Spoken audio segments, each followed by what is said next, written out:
I don't care what you call it. Bad. Let's say bad. Bad is what I think Trump did. Stop, bro.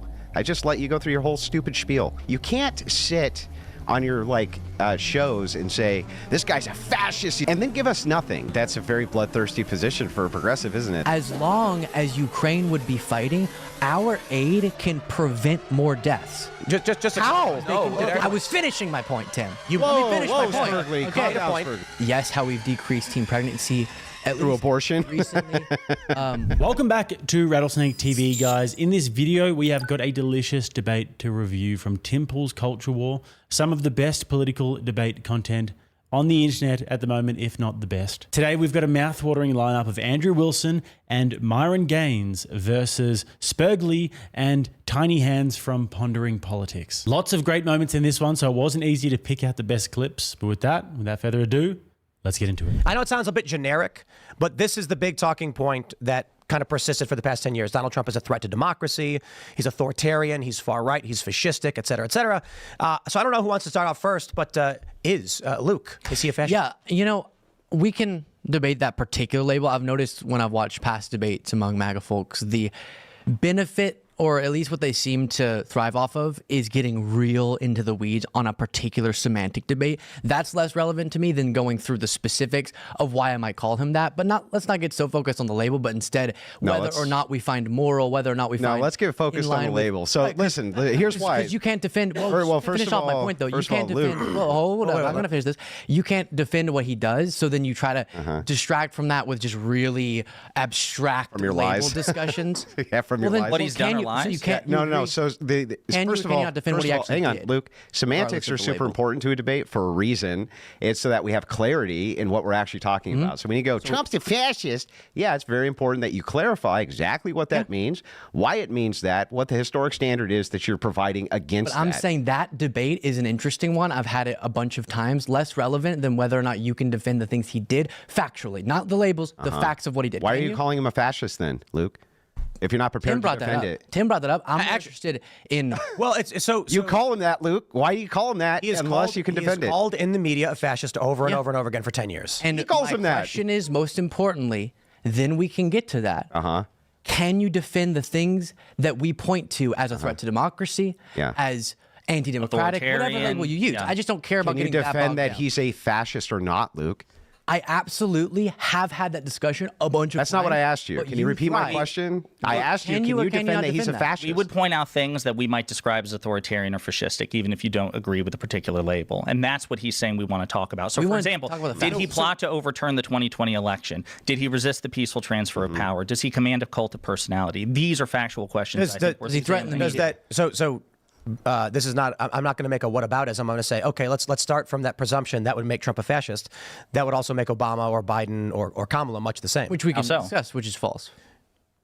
What you just described as Donald Trump would apply to them in they the same way. Fraudulent slates of elections. When have they ever resisted the peaceful transfer of power or plotted to overturn an election? I believe this was the first election in 52 years. The Democratic Party has not challenged the election. Just a quick interruption, guys. I wanted to show you that I'm wearing my Many Men shirt today. Donald Trump, many men wish death upon him. The inauguration is coming up, and we have got heaps of Trump merch on the store. If you want to get armed and dangerous with the most base merch in the world for the next 4 years. We have got the MAGA Wars, Star Wars themed merch. We've got the Unfazed merch. It comes in all different shapes and sizes. So make sure to check it out today, guys. realitybasedstore.com. Links will all be below.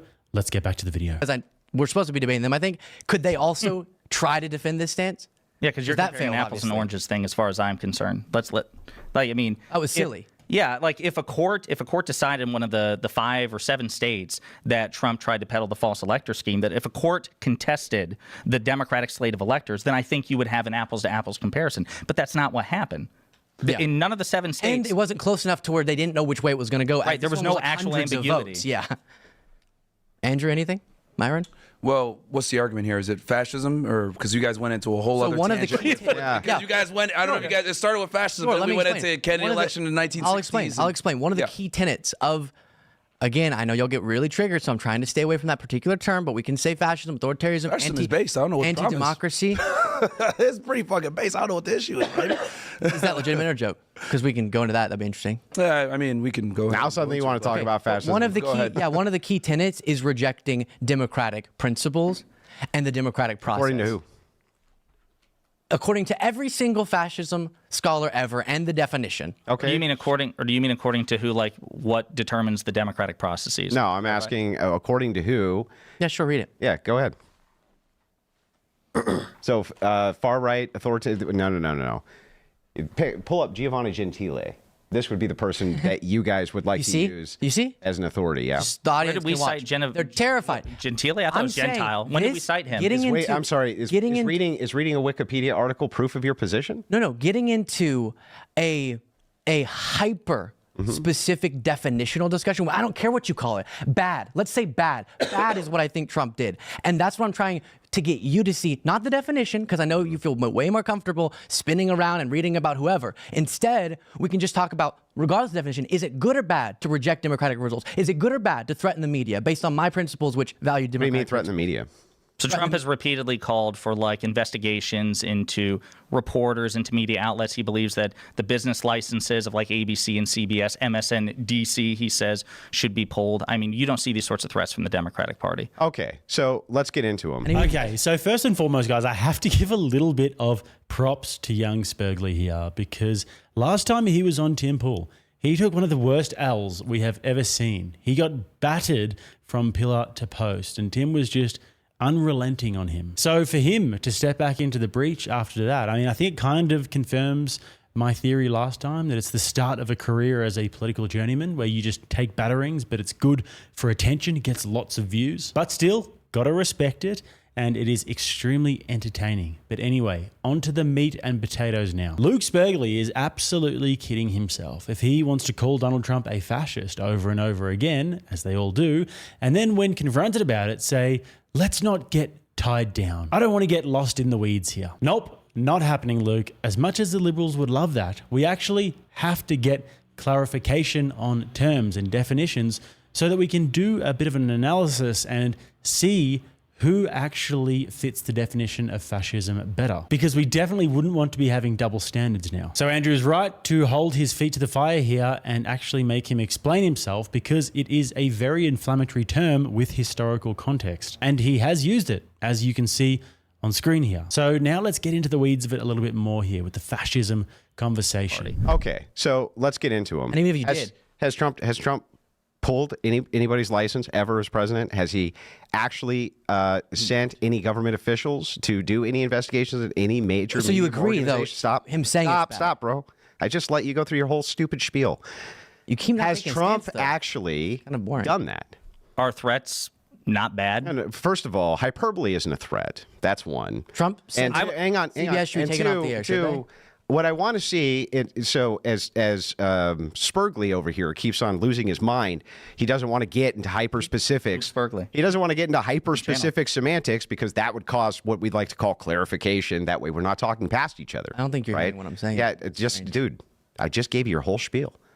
So anyway, the reason I want to get specific about this, about what fascism is, about whether or not Trump is actually a fascist, whether or not Trump actually enacted fascist policy, all of these things is because you guys, you can't sit on your shows and say, this guy's a fascist, he's an authoritarian, he's a dictator, he's a threat to democracy, and then give us nothing. Just like, oh, he used some hyperbole about the media. We just talked about examples. He tried to stay in office despite losing an election. Yeah, okay, hang on. We'll get to that stuff in a second. Right now, we're talking about something else. We're talking about the media. Calm down. Calm down, Spurgley. That's what's so annoying. Calm down, Spurgley. But Andrew, that's just a misrepresentation of our position. You say that we give you nothing. We're giving you specific things that he did, which not with the no. You made this claim that Trump has done bad things to the media. He wants to pull their license. He wants to take something away from them. He's threatened to do those things. Where has he done them? So do you think that it's acceptable unless he follows through on it? Yeah, I think that hyperbole is fine. I think that presidents use hyperbole all the time. I think that liberals use hyperbole. So for instance, I'm going to give you an example. When you say Trump's a fascist, I think that's hyperbole. Would you? Because I don't think you actually think he's a fascist. I think that you just think fascism means authoritarianism. You don't even know what the fuck it is. You don't care about it. Hang on. So I think you're actually using hyperbole when you're talking about fascism in general. So when Trump uses it, when Trump uses hyperbole, when Trump is speaking this way, Trump bad. When you're speaking this way, that's fine. But before we move on, guys, don't forget to smash that like button. Very much appreciated. Helps me out enormously with the ever-changing YouTube algorithms. I recall during the Twitter Files congressional hearing, we found out that even on petty shit, that the Trump administration reached out to Twitter to ask them to remove a tweet by Chrissy Teigen, John Legend's wife, because she called him a pussy-ass bitch. Like, there's never like a perfectly demarcated line, but I expect that there's going to be engagement between social media and the intelligence agencies of every administration. But when you're asking people to take down tweets because you referred to the president as a pussy ass bitch, that's weak. So let me respond to this. Yeah, but if they did, we'd be against it. Dude. I don't just calm down. You'll get a chance. So anyway, to respond to this, I think you make some valid points, but there's some there that aren't really valid. So yeah, sure. So let's say someone in the Trump administration or even Trump himself is like, hey, can you take this tweet down? I don't like it. It hurts my feelings, right? Fine.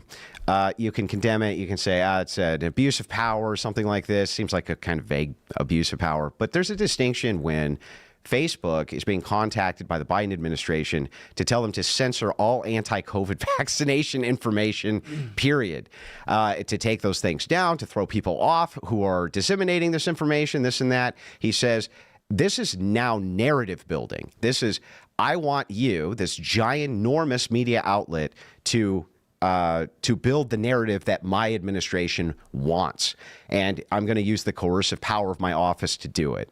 There's a distinction, I think, between that and I don't like this tweet, take it down. So, again, if that's exactly what happened, I'd probably be inclined to agree, but there's no evidence of that. The number one, it was just Zuckerberg saying it. Wait a minute. What I mean is, so again, it depends very much on the nature of the engagement between the government and Facebook. Again, if they threaten Facebook, if you don't take this down, there will be consequences or something like that, besides just requests or even strong requests.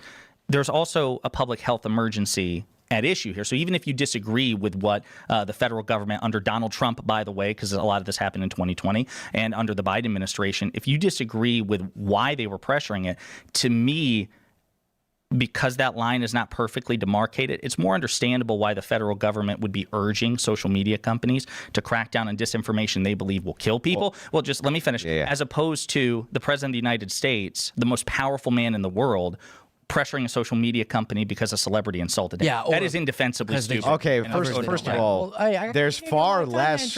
Let me finish our exchange, dude. You'll get a chance. How long is your exchange gonna be? You'll get a chance, dude. You'll get a chance. Let me quickly. We're almost done with our exchange. Calm down. How long is it going to be? So anyway, look, this will be the last thing, okay, Luke? And then we'll take it over to you. Great.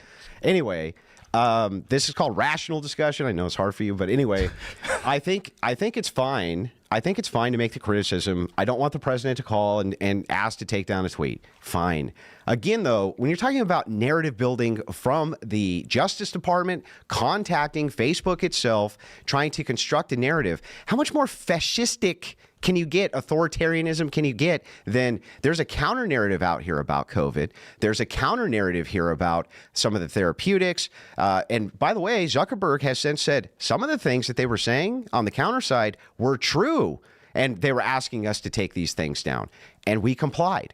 And it's like, that's pretty fascistic. That's pretty authoritarian. Let me. Okay, so let's go through some of the evidence presented on each side. The Liberals' argument is essentially, we don't use fascism in its proper term because we don't really know what it means. But we think that Trump tried to deny an election, and he speaks with a lot of hyperbole and in legal terms about what he thinks should happen to his political opponents. And I think that's fair to their position. However, Andrew, to the contrary, has given a very rock-solid example about how during the pandemic, the Democrats colluded with Facebook, who is a big corporation and also media. This is the hub of information in today's world, and they did it to censor a narrative that they didn't like, even if that narrative was true, in order so that they could build the narrative. Now, that is something that's actually quite fascistic, and it's very Orwellian, actually. Furthermore, not to mention all of the big corporations that during that time actually did extremely well. There was a huge wealth transfer during that time. And many, many small businesses actually went out of business because of these lockdowns, and then the big corporations came in and gobbled that market share up. Who shut those small businesses down? The government. Who let the big boys stay open? The government. And who were the most egregious examples of this? Well, it was the blue states such as New York and California. So to me, that looks like major collusion between the Democrats, big corporations, and media. But anyways, there's a lot more to that, but I digress. So the fascist portion goes on for a bit longer, but I think we've covered enough of that for now. And in the next part, young Luke Spergley here goes a little bit mask off with his position on war and with the liberal position on war, actually. Mask on. Fucking mask on. If the U.S. wasn't supporting Ukraine, the war would be over. Yes, that I disagree with. Well, I mean, they would still be resisting, but I think the resistance would be based on my limited understanding.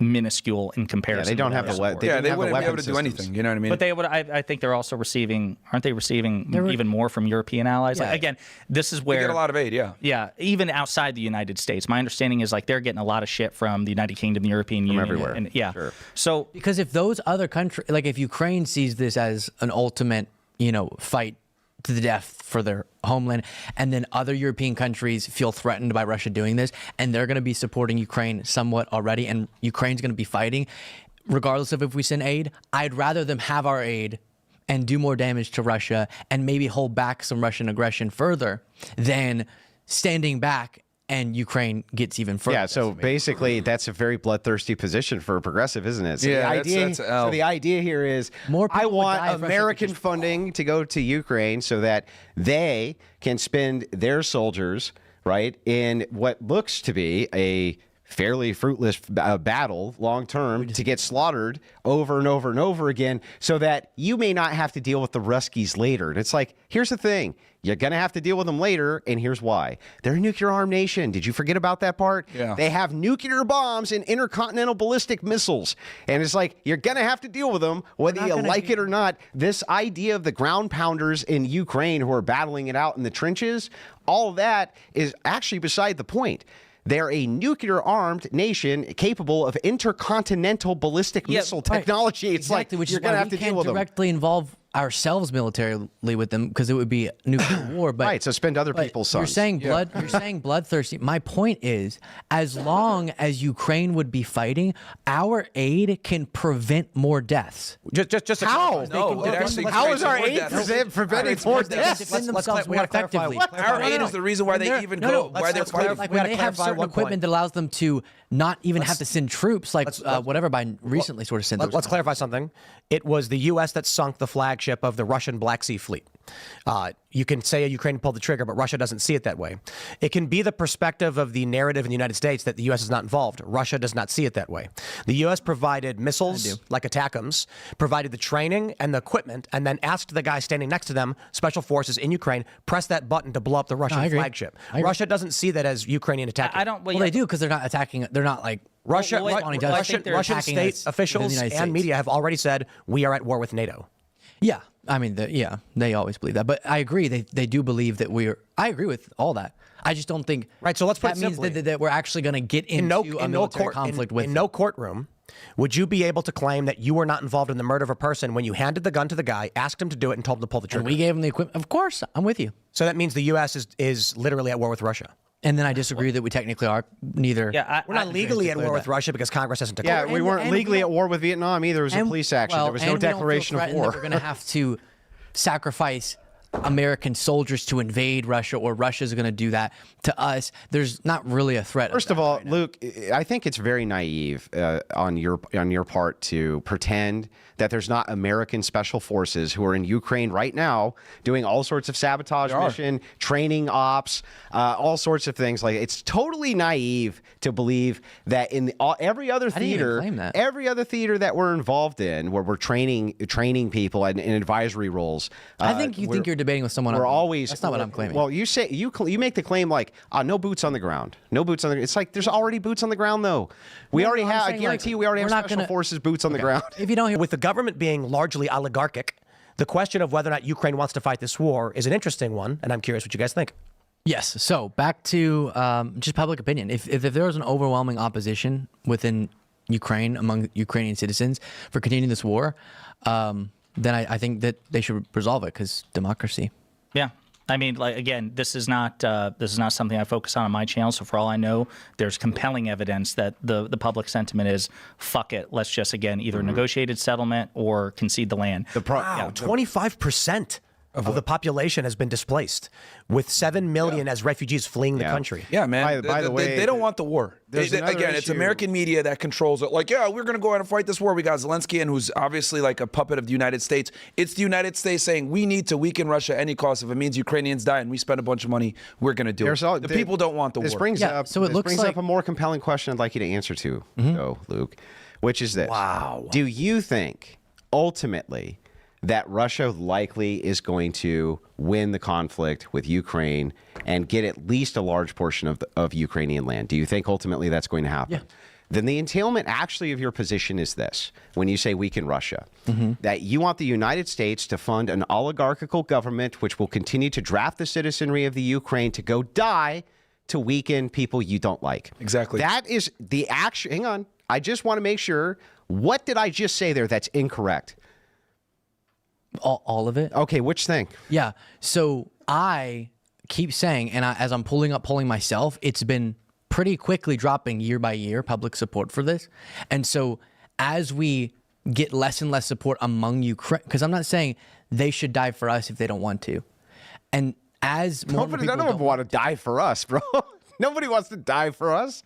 Some of them are willing to die for their own country, and I'm saying their country. Yes, they're doing at least not 10 million of them. If they're quarter of the country. Well, I'm sorry. Yeah, but that's what he meant. Like he's saying. But you're saying you want American treasure to prop this up in order to assist these war fighters for your interest to go die on behalf of an oligarchical nation, which is drafting their own citizenry. You want to pay for that because it weakens a geopolitical rival of yours. I think. You correct me if I'm wrong, because I know this is my position. I think the position is we should be continuing to support an ally as long as they want to resist an invader, a foreign invader, which incidentally also benefits us directly because it weakens a foreign adversary, that same invader.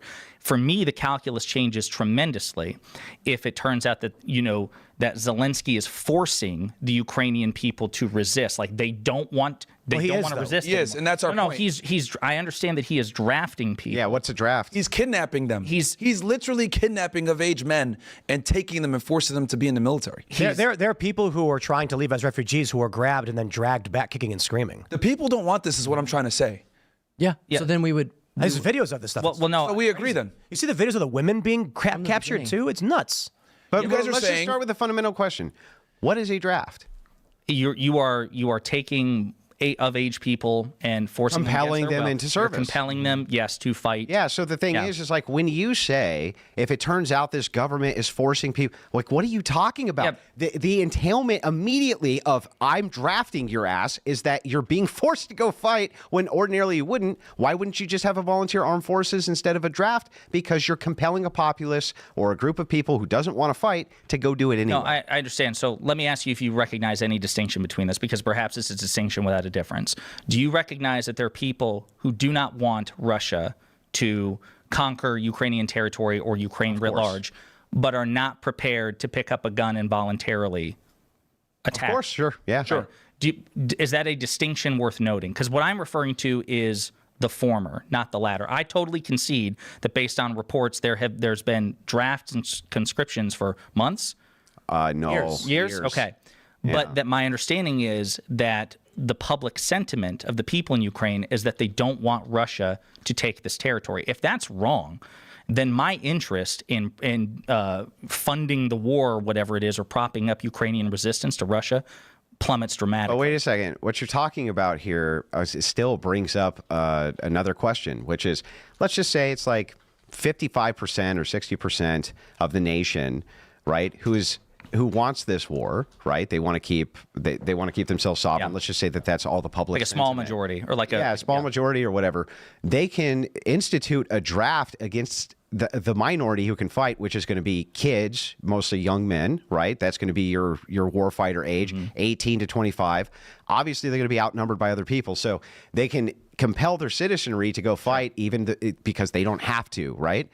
But ordinarily, they would not be able to do this, nor do this compelling service unless they were enabled by the treasury of a large first world nation, which is supporting it. So it seems like you have a moral quagmire here, a big problem. Oh, there is. A big problem on your end of thinking that, hey, we can use this as a buffer against our geopolitical enemy, regardless of who it kills. So Andrew was spot on here when he said that the entailment of Luke's position is the following. When you say weaken Russia, that you want the United States to fund an oligarchical government which will continue to draft the citizenry of the Ukraine to go die to weaken people you don't like. And also accurate to call them naive. But unfortunately, this is the position of the liberals and the neocons when it comes to foreign wars, and particularly when we're talking about the Ukraine war. To steelman their case, they essentially think that Russia is a big bad wolf and that they want to take back all of the land that once made up the Soviet Union and once again make it some sort of authoritarian bloc, which will challenge American supremacy. And once that happens, there will be an even bigger war, something akin to a hot war in Europe and America. And the invasion of Ukraine was unprovoked and the first major domino to fall in that plan. So in order to avoid that, America needs to send aid, resist at all costs, and weaken Russia. You see, the entire generation of young men dying in Russia and Ukraine at the moment is actually saving lives. But you see, the problem with this is that the evidence doesn't back it up on a number of fronts. First of all, the Russians were clearly provoked by NATO expansion, and they made it extremely clear that Ukraine entering NATO was their red line. Secondly, Putin has never said he has those sorts of ambitions. Even if he did, it would not be possible. Russia is still actually recovering from the Soviet era, so incorporating Ukraine would be a nearly impossible stretch, let alone Poland, Belarus, Estonia, Georgia, Kazakhstan, and the rest. Fourthly, even if that is your biggest fear, all of those things that we just mentioned about the Soviet Union getting back together and challenging Western supremacy, you've actually done something way worse here by pushing Russia into the arms of China and the other dissident nations of BRICS. And we could go on all day, but last point I'll make on this is that this sort of liberal projection and fear-mongering is just all speculation, and it has been demonstrably disastrous. There is actually no way to know that the eventuality of all of this is this major disaster, but we do know that this war is raging right now, and that hundreds of thousands of young people are dying, and it could have and should have been avoided. Anyways, on to the last bit now, where they go back and forth on sex education. We'll advance a little bit. One of the arguments made back in 2008, you had Prop 8 in California. Then 7 years later, you get Obergefell.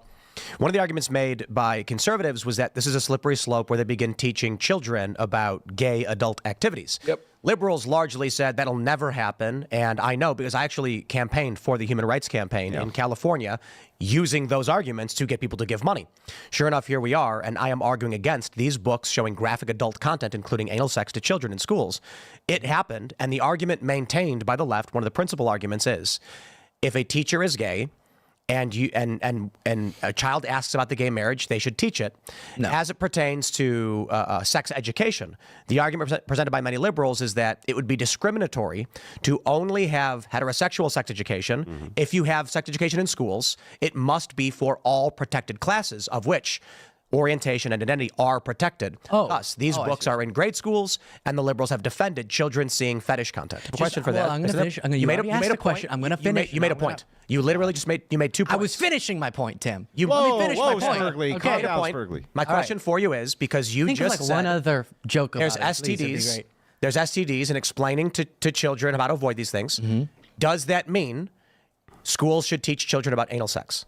So that's what I'm saying. I would have to look at what the research has shown is the most, not research, but like educational professionals have laid out is the most appropriate, because I really haven't, until right now, not thought about sex education. The answer should be no. It should be up to the parents. The parents should get a slip. No, you want your kid to learn X, Y, Z, and it should be yes or no. And if they say no, then they don't teach the kid that. The parents choose. That's how you spike teen pregnancies rates at a really crazy amount. Oh, really? The parents' there was tons of teen pregnancies in the 1920s, were there? Parents' decision. A lot more teen pregnancies. Wait.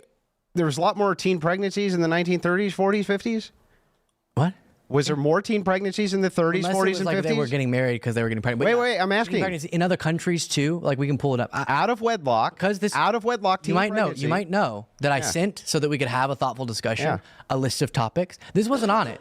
And so if you want to come back and I can do all the research to understand exactly what sex education happens at this grade and that grade and what's most common, we can do it. But I do not know the rates of teen pregnancy to this, but we're on it. So let's have the conversation. So are you saying that in the 30s, 40s, 50s, there's less teen pregnancy? So you can't answer the question? To be fair, he said he couldn't because it's not with the 1920 teen pregnancy rates. No, I don't. Well, because it stands to reason if you're for gay sex education, you would have to agree that when sex education, yeah, okay, but when gay sex education wasn't taught in like the 50s, let's say, or the 40s, or things like this, and you say, well, necessarily we teach these things because it reduces teen pregnancy, it reduces X, Y, and Z. Shouldn't we see those high rates back then when they weren't teaching it? And we don't, Luke. You do have. I can't speak to every exact stat, but you do see the way that we've addressed STDs. Yes, how we've decreased teen pregnancy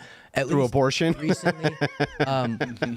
No, but yeah. So listen. So the Liberals trying to sort of twist and turn their way out of this very difficult one for the Liberals in general to actually try and explain. And one of the interesting parts there was when they said, Luke, should anal sex be taught to little kids in school? And he says, well, I'll have to see the data on that one.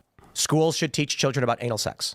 So that's what I'm saying. I would have to look at what the research has shown is the most, not research, but like educational professionals have laid out is the most appropriate. I mean, I think it's totally reasonable that they should be teaching about history and maths and science and language and coloring books and everything in school. But anal sex, I don't really think that I need to be shown a study. And I don't think that that could actually convince me on that one. I actually am hopeful that people will come to their senses eventually and just universally agree once these liberals stop coping and feeling like they have to actually defend every single leftist position, that we don't really want other adults talking to our kids about this sort of subject matter. And you know what? Actually, everything about it is just creepy and weird and screams groomer. And anybody who actually defends that should probably not be trusted. Anyways, guys, great content there. Really enjoyed that one. Resounding W for Andrew and Myron. Hopefully they run it back.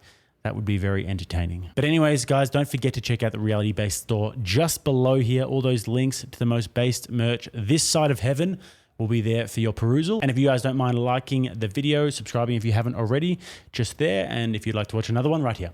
Till next time, I'm Jake. This is RattlesnakeTV, keeping you armed and dangerous.